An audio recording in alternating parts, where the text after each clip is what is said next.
Daniel Ducker here, and today I wrote Ambush on the Frontier, in which our daring heroes are journeying from the heart of the Empire of Mu, from the Imperial City, out north to the frontier. So they'll travel through the countryside, then through the wilderness, the wild, vast jungles, and then up into the mountains that will then lead them to Hyperborea on the other side in pursuit of the doorway to the outer dark, to the outer void, from whence the horrible Shoggoth-like abominations have been pouring for some time, some unknown time.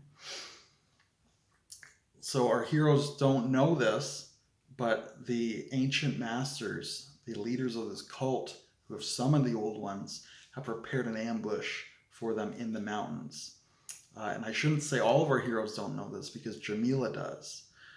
Jamila has been inducted into this cult from a very young age. She's trying to get out of the cult. She's trying not to betray her new friends. But ultimately, she doesn't tell them about the ambush. And then in this chapter, that ambush happens, and we have this fight scene. Several golem knights are waiting. They throw nets and capture their dragons. They drag them down, and it's a melee scene. Ultimately, our heroes do prove victorious in that fight. Togi's golem is destroyed, but he manages to procure one of the enemy golems. He hijacks their golem. And Iode and her dragon, Agenor, are injured somewhat.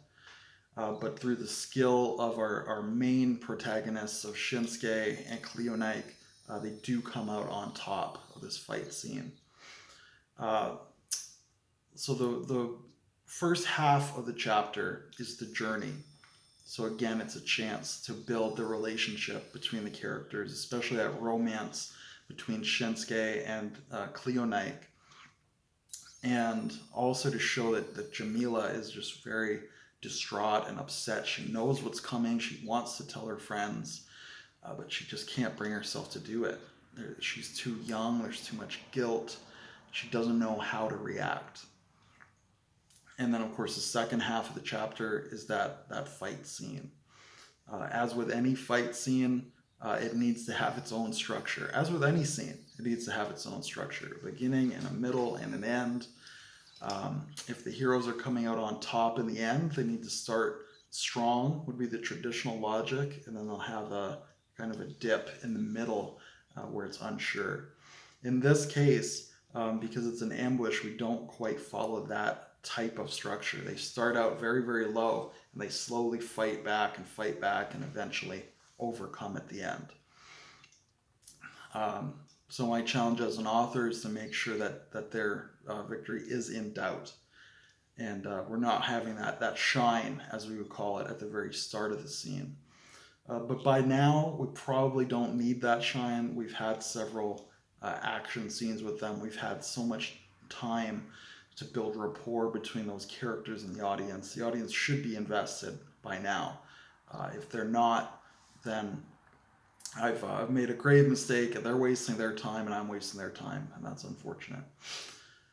But that's basically this chapter in a nutshell. It's not a super long chapter in terms of things that happen, but of course that fight scene takes up a fair page count.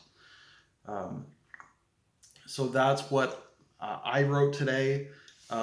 In the comments, what did you write today? Or leave a video response. It only takes about 5 or 10 minutes.